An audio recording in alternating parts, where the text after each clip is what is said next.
Haleluya, puji nama Tuhan. Shalom Bapak Saudara. Shalom. Di hari-hari ini apapun yang terjadi tetap andalkan Tuhan Yesus. Amin Bapak Saudara. Kita tidak bisa memprediksi apa yang akan terjadi di hari-hari ke depan. Kita tidak bisa meramalkan itu semua Bapak Saudara. Tetapi yang kita percaya bahwa setiap kita yang mengandalkan Tuhan, setiap kita yang berharap pada Tuhan, pasti pengharapan kita tidak pernah dikecewakan Tuhan. Amin Bapak Saudara. Tuhan punya banyak janji yang setia bagi setiap kita Bapak Saudara. Apa yang menjadi pergumulan kita di hari-hari ini, mari terus kita mau tanamkan di dalam hati kita bahwa Tuhan Yesus sungguh baik. Amin. Manusia boleh mereka-rekakan yang jahat, tetapi Tuhan bisa mengubahkannya menjadi kebaikan dalam kehidupan kita. Pada saat pagi hari ini firman Tuhan akan berkata bagi setiap kita. Dan kita mau aminkan dan kita mau lakukan dalam kehidupan kita. Di dalam Alkitab kita Bapak Saudara, Tuhan memberi banyak janji agar setiap kita jangan takut. Tentu tidak mudah untuk kita mempercayainya. Karena kebanyakan orang jauh lebih mudah untuk merasa takut. Karena mengingat dunia ini sangat tidak pasti. Ya memang banyak hal yang tidak bisa kita prediksi di kedepannya Bapak Saudara. Banyak hal yang tidak bisa kendalikan. Baik secara kesehatan, baik soal ekonomi, sampai mungkin keluarga kita sendiri Bapak Saudara. Tetapi sebagai orang percaya, kita tidak boleh hidup dalam ketakutan. Amin. Kita tetap berpengharapan kepada Tuhan, sebab ada Tuhan Yesus yang menyertai kita. Dan sampai sekarang, Tuhan masih tetap menyertai setiap kita. Kita berikan tepuk tangan yang meriah buat Tuhan Yesus kita. Sama-sama kita buka kebenaran firman Tuhan. Markus 5 ayat 36 yang B. Markus 5 ayat 36 yang B. Dikatakan firman Tuhan, jangan takut, percaya saja.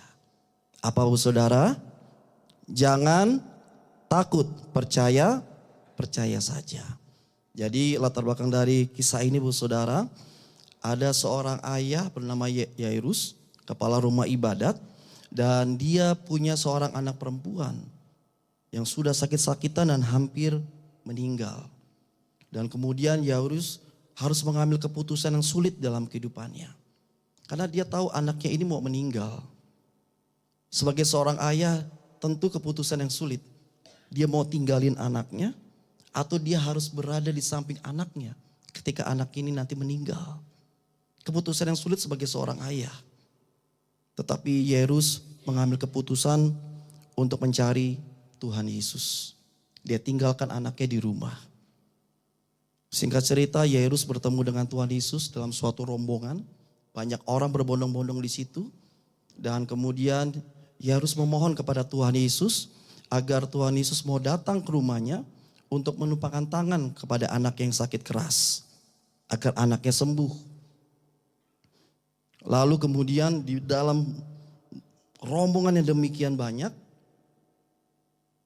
ketika Yairus berkata kepada Tuhan Yesus, enggak beberapa lama, orang kenalan keluarganya datang menghampiri Yairus.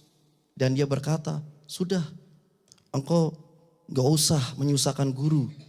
Karena anakmu sudah meninggal. Ketika diperhadapkan realitas seperti itu sebagai seorang ayah, sebagai seorang bapak tentu sangat hancur hatinya Bapak Saudara. Ketika dia sedang memohon agar Tuhan Yesus datang ke rumah bisa menyembuhkan. Ternyata saat dia sedang memohon seperti itu, dihadapkan ke realita anaknya sudah meninggal. Tetapi kemudian apa kata Tuhan Yesus? Jangan takut, percaya saja. Dan suatu keputusan yang sulit juga Bapak Saudara. Yang menyampaikan kabar kepada Yairus anaknya sudah meninggal adalah orang kenalannya. Orang dekatnya, mungkin keluarganya.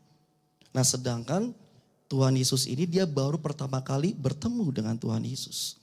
Ini juga suatu keputusan yang sulit. Apakah dia harus percaya kepada Tuhan Yesus yang baru pertama kali dijumpainya, atau dia harus percaya kepada keluarganya, kerabatnya yang sudah memberitahukan realita bahwa anaknya sudah meninggal. Tetapi Yairus luar biasa. Dia mengambil keputusan untuk tetap percaya kepada Tuhan Yesus.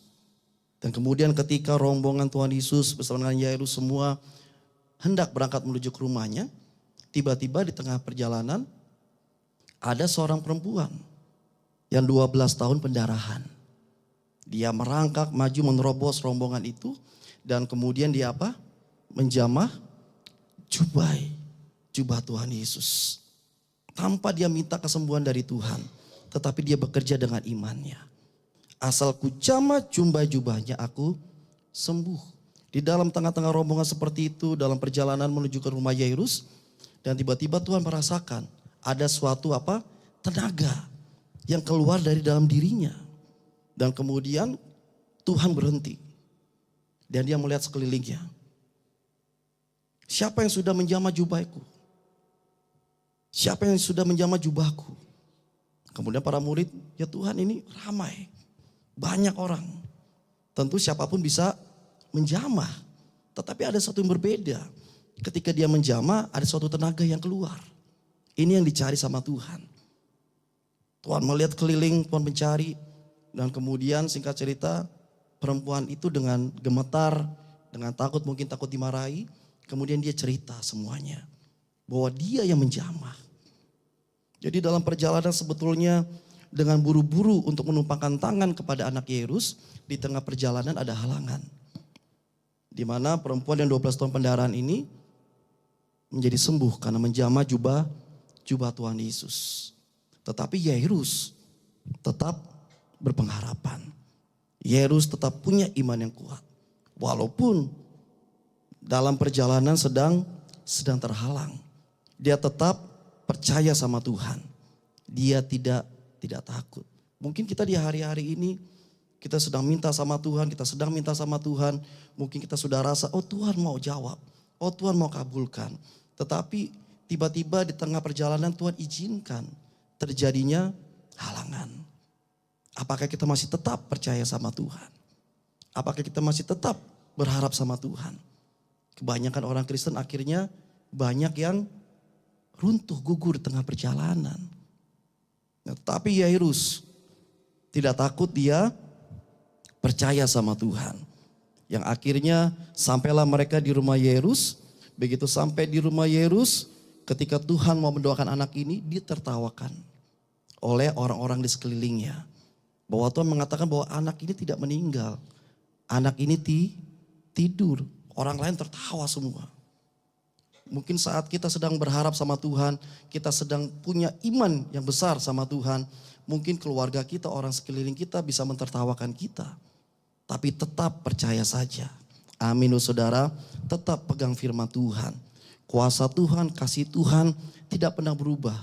Dulu, sekarang, sampai selama-lamanya. Kalau dulu Tuhan lakukan mujizat, hari ini juga Tuhan tetap lakukan mujizat yang besar. Kita berikan tepuk tangan yang meriah buat Tuhan Yesus saudara. Yang akhirnya apa saudara? Tuhan Yesus masuk ke dalam rumah dan kemudian mendoakan anak itu dan berkata, talitakum, hai anak, bangunlah. Dan kemudian anak itu bangun. Menjadi kesaksian bagi banyak orang. Ada alasan Bapak Saudara kenapa banyak orang bisa takut. Yang pertama karena ketidakpastian akan masa depan. Tadi seperti dikatakan kita tidak tahu hari esok seperti apa. Kita tidak bisa memprediksinya. Kita juga gak bisa meramalnya Bapak Saudara. Karena banyak orang meramal tentang masa depan, akhirnya dia tutup usia. Ya, kita tidak bisa memprediksi masa depan, apa yang akan terjadi. Kenaikan harga, perang Bapak Saudara, tiba-tiba perang, wabah penyakit dan segala sesuatunya. Ini membuat banyak orang menjadi takut. Kemudian juga masalah kesehatan. Ada orang yang rajin olahraga, suka minum vitamin, tetapi kemudian divonis dokter kanker. Divonis dokter tumor. Divonis dokter ada autoimun. Padahal dia sudah menjaga tubuhnya dengan sedemikian rupa baiknya. Jadi kesehatan pun tidak bisa diprediksi Bapak Saudara. Kemudian apa yang membuat orang takut juga, karir ekonomi gak pasti. Ketika dia saat ini punya pekerjaan, punya usaha, ke depan gak ketahuan seperti apa nantinya. Ya, kemudian yang keempat, ada juga orang-orang yang takut sama setan. Di sini Bapak Saudara yang takut sama setan, boleh lambaikan tangannya. Anak-anak Tuhan jangan takut sama setan. Amin Saudara. Amin. Walaupun tengah malam bangun, tetap berani. Walaupun gelap tetap tetap berani. Jangan takut sama setan. Kita anak-anak Tuhan. Amin. Ada 3 hal Bapak Saudara kenapa kita jangan takut. Yang pertama, Tuhan kita adalah Immanuel. Dia beserta dengan kita. Amin. Dia Immanuel. Tuhan beserta dengan kita. Dari namanya ini sendiri sudah menjadi bukti bagi kita Bapak Saudara. Bahwa Tuhan selalu hadir di tengah-tengah kita. Tuhan tidak berjanji bahwa kita tidak akan menghadapi kesulitan masalah. Tetapi Tuhan berjanji walaupun kita menghadapi masalah, pergumulan, kesulitan, Tuhan selalu menyertai setiap kita. Agar kita bisa melewati masalah pergumulan ini. Dan kita menjadi pemenang. Amin. Pujian tadi mengatakan, bersamamu Bapa, ku lewati semua perkenananmu yang teguhkan hatiku. Engkau yang bertindak memberi pertolongan, anugerahmu besar melimpah bagiku. Setiap kita yang sedang berjuang bersamamu Bapa, ku lewati semua perkenananmu yang teguhkan hatiku. Engkau yang bertindak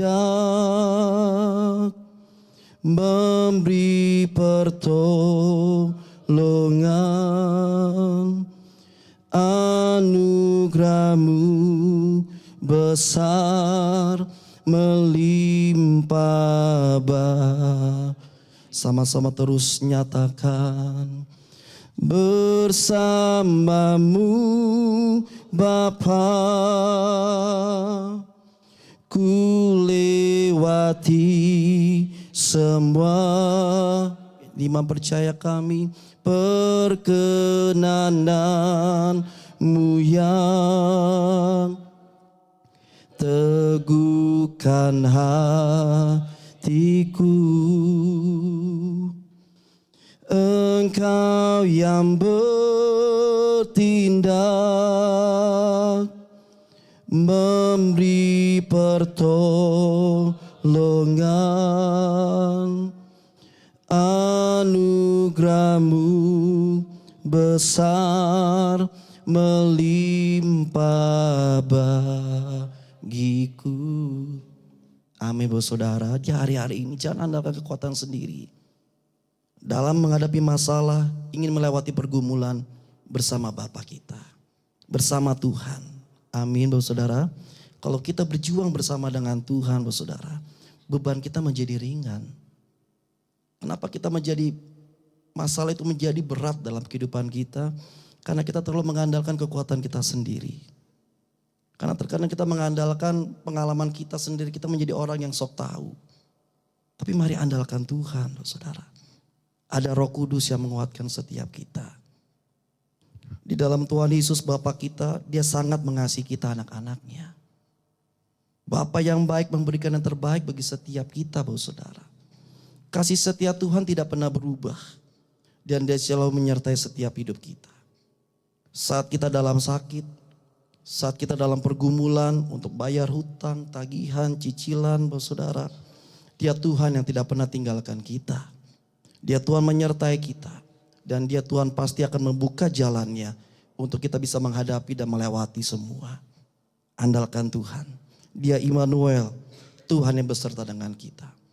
Yang kedua, kenapa kita tidak usah takut, saudara? Karena ada Roh Kudus. Amin. Sebagai orang percaya, kita tahu bahwa kita punya Roh Kudus. Roh Kudus di dalam kita, Roh Tuhan itu menyertai kita. Dia selalu bersama dengan kita. Dia memberi kekuatan bagi kita, saudara. Oleh karena di hari-hari ini mari kita mau minta pimpinan Roh Kudus. Berdoa di dalam roh, menyembah di dalam roh. Sungguh-sungguh kita mau andalkan Roh Kudus, oh saudara. Amin. Karena dia pasti memberikan kekuatan. Ada kuasa yang besar. Roh Kudus sangat baik bagi setiap hidup kita. Andalkan Tuhan, pengharapan kita tidak akan pernah dikecewakan. Amin. Bukan dengan kekuatanku ku dapat jalani hidupku tanpa Tuhan yang di sampingku. Ku tak mampu sendiri, Engkaulah kuatku yang menopangku. Ku pandang wajah-Mu dan berseru, pertolonganku datang dari-Mu. Peganglah tanganku, jangan lepaskan. Kaulah harapan dalam hidupku. Ku pandang wajah-Mu dan berseru, pertolonganku datang dari-Mu. Peganglah tanganku, jangan lepaskan. Kaulah harapan dalam hidupku. Ku pandang wajah-Mu dan berseru, pertolonganku datang dari-Mu. Peganglah tanganku, jangan lepaskan. Kaulah harapan dalam hidupku. Yesus harapan dalam hidupku. Yesus harapan dalam hidupku. Jangan andalkan kekuatan kita, oh saudara. Kita punya roh Tuhan, amin. Kita berharap sama Tuhan, kita minta Tuhan pegang tangan kita. Dia pengharapan kita. Dia Tuhan yang tidak pernah mengecewakan. Kita pastikan roh Tuhan, Roh Kudus itu ada di dalam diri kita. Untuk memberikan kekuatan, untuk menopang kita, oh saudara. Untuk menopang keluarga kita. Untuk menopang usaha dagangan kita. Untuk menopang anak-anak kita, untuk menopang masa muda kita. Untuk menopang segala sesuatu yang mungkin di dalam diri kita, di dalam keluarga kita sedang digoncangkan. Kita minta tompangan dari Tuhan. Amin, saudara. Yang ketiga, kenapa kita tidak usah takut? Karena kita punya Bapa yang memelihara kita. Hari ini kita hidup sebagai anak-anak Tuhan. Artinya hidup kita ada di dalam pemeliharaan Tuhan, saudara. Hidup kita ada di dalam tanggung jawab Tuhan. Tuhan memelihara hidup kita. Tuhan memelihara keluarga kita. Tuhan memelihara usaha dagangan kita. Tuhan memelihara keluarga kita yang dekat maupun jauh. Kita punya Bapa yang sangat mengasihi setiap kita. Dia Tuhan yang pasti menjaga kita. Dia Tuhan yang pasti menolong setiap kita. Oleh karena jangan takut, jangan khawatir bahwa saudara di hari-hari ini Tuhan pasti pelihara kehidupan anak-anaknya. Kalau kita menyadari bahwa kita anak Tuhan, kalau kita percaya bahwa kita anak Tuhan, Tuhan pasti pelihara kita. Amin, saudara. Hal yang sederhana tetapi susah orang untuk percaya. Di dalam setiap pergumulan kita hadapi di hari-hari ini. Dalam sakit penyakit, ekonomi, keluarga, Tuhan pasti pelihara. Tuhan pasti menjaga. Oleh karena saudara terus andalkan Tuhan. Terus andalkan kuat kuasa Roh Kudus. Dia Tuhan yang menolong kita. Bahkan firman-Nya berkata bahwa selai rambut kita Kalau jatuh tanpa seizin Tuhan, tidak mungkin Tuhan izinkan. Tetapi selai rambut kita bisa jatuh karena Tuhan izinkan.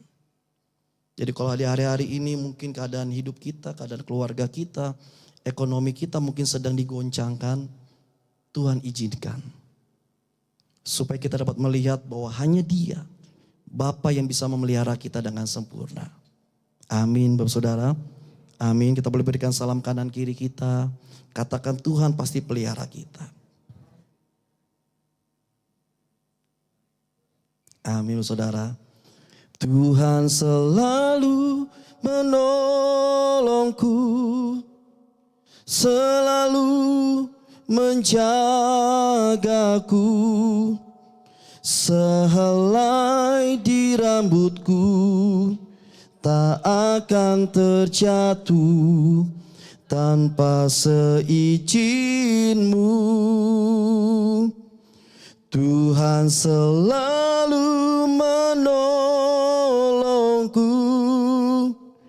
selalu menjagaku. Dia mengenyangkanku dan peliharaku seumur hidupku. Sama-sama kita mau katakan dengan iman kita. Tuhan selalu menolongku, selalu menjagaku, sehelai di rambutku tak akan terjatuh tanpa seizin-Mu. Tuhan selalu menolongku, selalu menjagaku. Dia mengenyangkanku dan peliharaku seumur hidupku. Pujian ini mengatakan dengan iman bahwa saudara, Tuhan selalu menolongku, Tuhan selalu menjagaku. Amin bahwa saudara, Dia pelihara hidup kita. Bahkan selai rambut kita gak akan terjatuh tanpa seizin Tuhan. Artinya mungkin kalau di hari-hari ini bahwa saudara kita mengalami suatu goncangan dalam kehidupan kita. Kalau tanpa seizin Tuhan itu gak mungkin terjadi. Tapi kalau Tuhan izinkan ada sesuatu yang baik. Amin Bu Saudara. Walaupun mungkin di hari-hari ini kita harus terpaksa menahan lapar, menahan haus Bu Saudara. Mungkin karena ekonomi kita berkurang. Tetapi kalau itu semua Tuhan izinkan ada sesuatu yang baik Bu Saudara. Ada sesuatu yang baik. Sebab saya pun pribadi pernah ada dalam situasi seperti itu. Saya pernah cerita di sini bahwa selama seminggu saya pernah gak makan. Ketika saya dalam bekerja, saya dalam seminggu saya pernah nggak makan. Tapi yang saya konsumsi cuma kopi dan kemudian kalau tukang saya bawa nanas, ya saya sekalian makan nanas. Jadi kopi selalu tiap hari. Tapi kalau tukang saya bawa nanas, saya makan nanas. Tapi itu nggak setiap hari. Tapi ketika hal itu terjadi dalam kehidupan saya nggak kecewa sama Tuhan. Saya nggak nyalain Tuhan. Saya juga nggak merenungi nasib saya, Tuhan kenapa sih kok hidup begini banget? Enggak saudara. Tapi justru saya minta ampun sama Tuhan. Tuhan kalau saya ada salah ampuni saya Tuhan. Tetapi saya minta sama Tuhan. Saat saya cuma konsumsi kopi, mungkin ada nanas, Tuhan jaga kesehatan saya. Dan ternyata Tuhan buktikan bahwa saudara. Walaupun saya nggak makan selama seminggu, cuma konsumsi kopi. Kemudian kalau ada nanas, ya sekalian makan nanas. Dan kemudian saya kerja proyek harus kerja ke sana kemari Bu Saudara. Kalau panas ya panas, kalau hujan kehujanan Bu Saudara. Kadang ada suatu waktu ya harus mengalami kegigilan. Ya Bu Saudara ya, tapi tetap harus bersyukur sama Tuhan. Terus minta sama Tuhan, Tuhan yang penting jaga kesehatan. Dan ternyata itu Tuhan buktikan Bu Saudara. Selama seminggu ini ternyata Tuhan izinkan itu terjadi. Supaya Tuhan melihat bahwa pemeliharaannya atas kesehatan saya nyata. Di hari-hari di saudara mungkin kita punya uang banyak. Ada orang punya uang banyak, harta berlimpah. Tetapi kalau dia sakit-sakitan, ya keluar banyak juga saudara. Kesehatan sangat penting. Amin. Kalau di hari-hari ini mungkin ekonomi kita berkurang saudara. Karena kita harus bayar tagihan segala sesuatu. Tetapi kalau hidup kita masih sehat, keluarga kita masih sehat, anak-anak bapak saudara masih sehat, kita bersyukur karena kebaikan Tuhan. Amin. Kita berikan tepuk tangan yang meriah buat Tuhan Yesus. Oke, mari bapak saudara, kita bersyukur kepada Tuhan. Tuhan yang memelihara kehidupan kita. Saya undang tim worship. Kita buka firman Tuhan, Markus 4 ayat 40. Markus 4 ayat 40. Markus 4 ayat 40.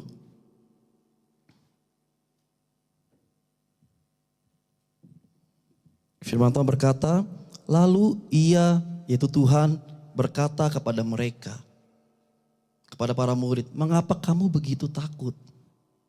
Mengapa kamu tidak percaya? Jadi Tuhan Yesus selalu berbicara kepada murid-muridnya, mengingatkan kepada mereka supaya jangan takut. Nah, hal ini disampaikan Tuhan Yesus kepada murid-muridnya saat mereka sedang ada di dalam perahu dan perahu itu sedang diguncang oleh angin ribut.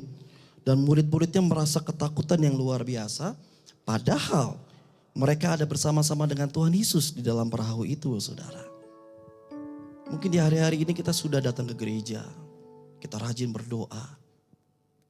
Tapi kadang-kadang kita masih tetap takut juga. Ketika kita sedang digoncang ekonomi kita, keluarga kita sedang digoncang. Firman Tuhan berkata, mengapa kamu begitu takut? Mengapa kamu tidak percaya? Tuhan ingin agar kita bisa menaklukkan rasa takut kita. Dan memilih untuk tetap percaya kepada janjinya. Percaya kepada firman Tuhan. Percaya kepada penyertaan Tuhan yang ajaib. Mengapa kamu begitu takut? Mengapa kamu tidak percaya?